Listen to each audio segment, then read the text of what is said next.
Hey guys, Omar here. Today I'm going to be going over the Swarmkeeper subclass for the Ranger, going over all of his attacks and abilities for levels 1 through 12. It's a super cool subclass where you can control moths, bees, or jellyfish to do different types of damage and enable devastating effects against your enemies. It also lets you teleport and fly around. Pretty cool subclass overall. Alright, first off, you'll start out by choosing the Ranger class. Rangers are unrivaled scouts and trackers, honing a deep connection with nature in order to hunt their favorite prey. So you'll get weapon proficiencies in simple weapons and martial weapons. This will add your proficiency bonus to attack rolls with those weapon types. That basically just makes it easier to hit. And then you'll get proficiency in light armor, medium armor, and shield. So when you wear these armor types, you're not going to get a disadvantage on your attack rolls, and it's not going to prevent you from casting spells. And disadvantage is going to roll 2 dice and use the lower value, so it's kind of rough. Next, you'll choose your favorite enemy, and you have 5 options here. So there's Bounty Hunter. You get proficiency in investigation. Creatures you hit with ensnaring strike, either ranged or melee, have disadvantage on their saving throw, so it's harder for them to resist being ensnared by that spell. Keeper of the Veil. You specialize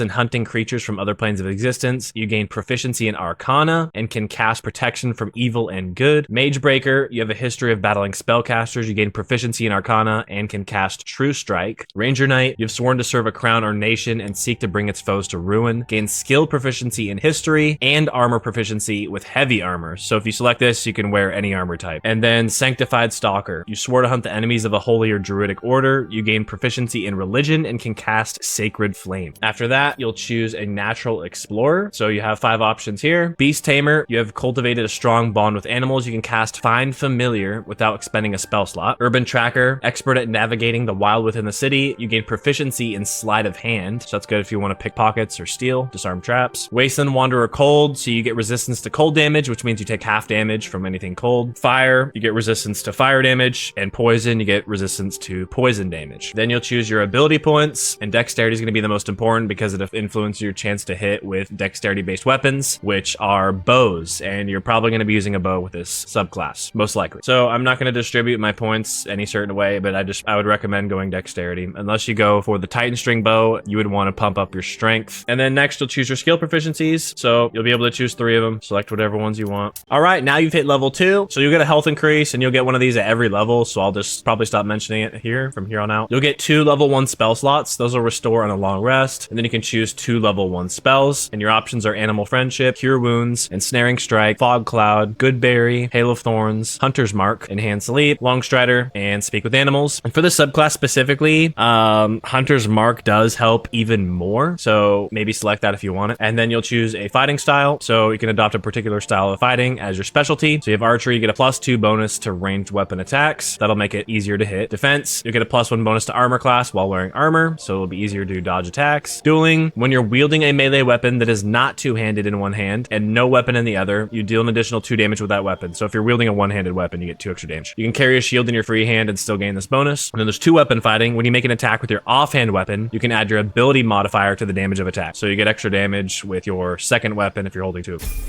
Level 3, you will gain a 3rd level 1 spell slot. You can choose another spell from the original list of level 1 spells. You'll get the action, well, let me change the subclass first to Swarmkeeper. So you'll choose your subclass. You've forged a deep connection with your natural surroundings and formed a magical bond with a swarm of nature spirits. This swarm serves as a helpful companion and a potent force in battle. So what this gives you is a passive Gathered Swarm. The subclass feature Praise Scent. Your swarm deals additional damage to creatures marked by your Hunter's Mark. So that's why I mentioned earlier that Hunter's Mark might be a good one to pick, just because of that subclass feature. You'll get the cantrip Mage Hand, and then you can choose your, you get another level 1 spell. And then you'll also get the level 1 spell Fairy Fire. Next, you'll choose your Gathered Swarm, and for this, you don't really have to worry. You can change this every single level. So every time you level up, you'll get the option to change, but you can only have 1 active at a time. So I'll just read them off here. Legion of Bees, you gain a swarm of bees that fights on your side. Once per round, the swarm can assist you in one of 3 ways after you attack an enemy. It can attack and deal additional piercing damage, push the enemy away from you, or teleport you to a safer location. Jellyfish, you gain a swarm of jellyfish that fights on your side. Once per round, the swarm can assist you in one of 3 ways after you attack an enemy. It can attack and deal additional lightning damage, shock your enemy, or teleport you to a safer location. Then Flurry of Moths says basically the same thing, but one of 3 ways. It can attack and deal additional psychic damage, blind your enemy, or teleport you to a safer location. So we'll go with bees first, and then you have the option to replace a spell, and you'll get this option at every level as well. So if you don't like a spell you chose, you just go in here, select it, and then swap to a different one. All right, now that we have a swarm, you can see the bees are surrounding me right here. You press L on the keyboard. I don't know what it is on console, but you'll go into your spellbook section, then reactions, and you'll see your 3 different effects here. So this doesn't actually use a reaction resource. You can still do an opportunity attack. So you have knockback for the bees, pushes them back 17 feet after you attack. This will deal additional 1 to 6 piercing damage after you attack them, and then this will let you teleport after you attack. So let's just attack this guy, I guess, right here. Unsuspecting. So here's knockback. I'll show you that. And never mind, I won't. All right, let's try this again, bozo. Okay, well, I didn't do that with a disadvantage on purpose. All right, round 3. Oh my goodness. Round 3. I missed again? I give up, bro. This guy is just dookie. All right, here we go. Thank you. Now please knock back this time. I'm begging you. I quit. Seriously gonna lose it if this doesn't work again. Hit him. Nice. Please knock back. There we go. There's the knockback. Here's attack. Extra damage. Zoom in for the effect. Dead. Alright, let's snipe Billy Bob one more time. And here's teleport. Oh, there we go. Pops up down here. And now I can teleport about 3.5 feet or so. It's really not that amazing. Alright, moving on to jellyfish now. Here's your little jellyfish. Pull up the reactions page. So we got Shocking Sting. You can use your swarm to shock. So they can't take reactions. They'll get disadvantage on ability checks and saving throws using dexterity. Attack, where they deal an additional 1 to 6 lightning damage. And then you got your teleport, which I will not be showing you again just because it's the exact same thing. So we'll go to our little hopscotch arena. Shoot good old Billy Bob right here. And we will hit him with that lightning damage.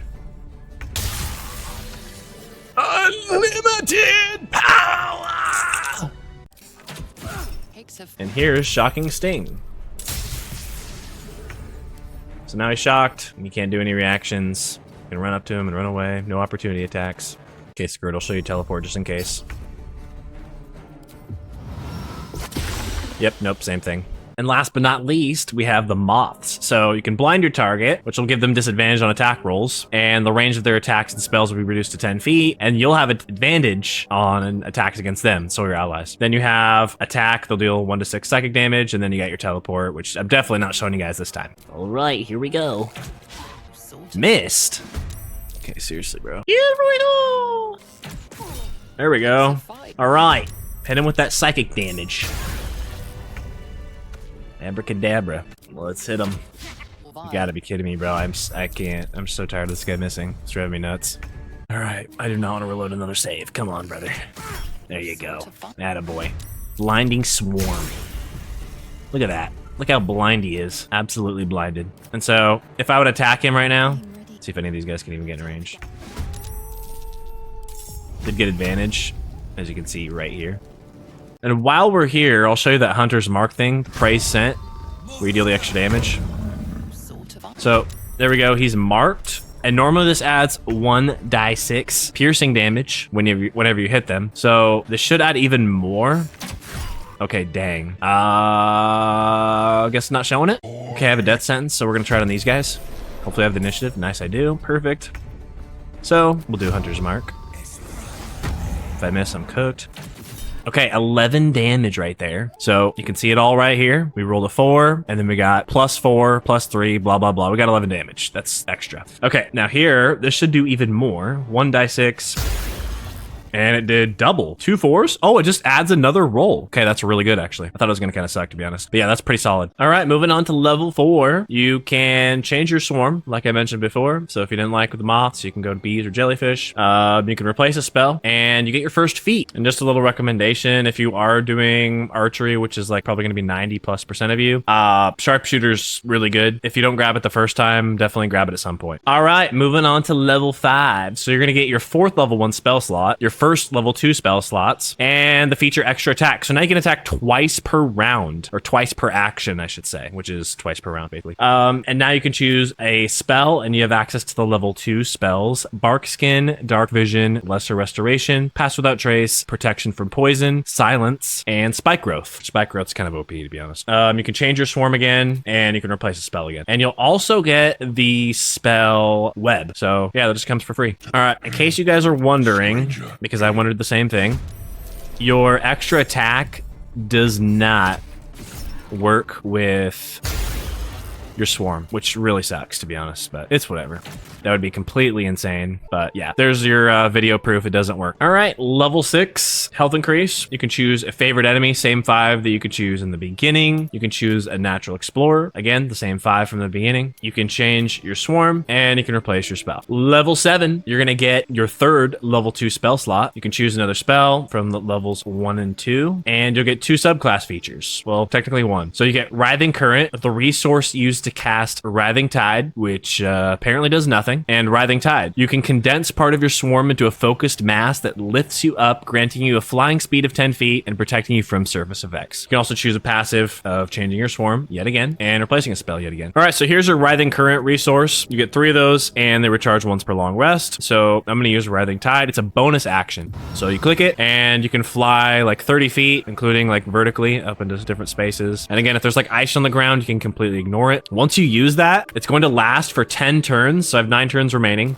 And then every turn, you can use it again as a bonus action without using the Writhing Current resource for those 10 turns. So extremely useful to evade and get into the high ground to get advantage on enemies. All right, moving on to level 8, you'll get the class feature Landstride Difficult Terrain. You've become an expert at moving through the wilderness. Difficult terrain no longer slows you down. So some examples of difficult terrain are like webs, twisting vines, spikes, mud, grease, ice, stuff like that. Again, you can change your swarm, replace a spell, and this is where you get your second feat. All right, level 9, you'll get your first 2 level 3 spell slots. You can choose a spell now having access to level 3 spells: Conjure Barrage, Daylight, Lightning Arrow, Plant Growth, and Protection from Energy. You'll also get a 4th Writhing Current charge. You'll also get the spell Gaseous Form, which is always prepared. You can change your swarm again, and you can replace a spell again. Level 10, you'll get the action Hidden Plain Sight. Camouflage yourself with the environment to become invisible and gain a +10 bonus to stealth checks as long as you stand still. And this lasts until a long rest, as long as you're standing still. You can also choose another favored enemy, same 5 as the beginning. Another natural explorer, again, same 5. You can change your swarm and replace your spell. So here is Hide in Plain Sight. There you go. I'm invisible. I'm super sneaky. I move and then I'm visible again. And you can just keep casting this because it's an action. It doesn't use a spell slot. So yeah.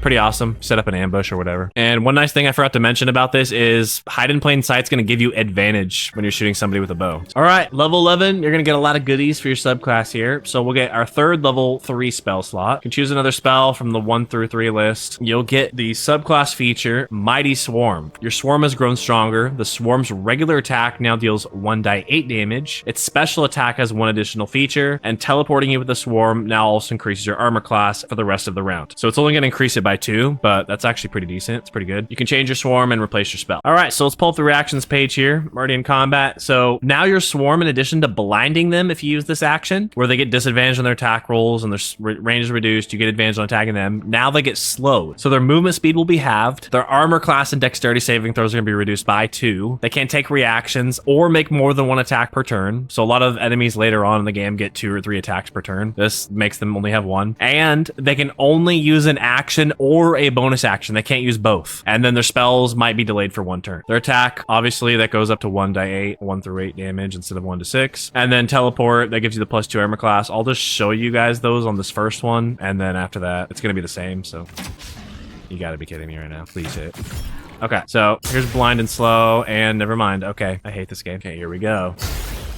Yeah, man, I'm gonna lose it. Let's try on this midget over here because it was not working out with the big boys. Okay, we just killed him. I can't, bro.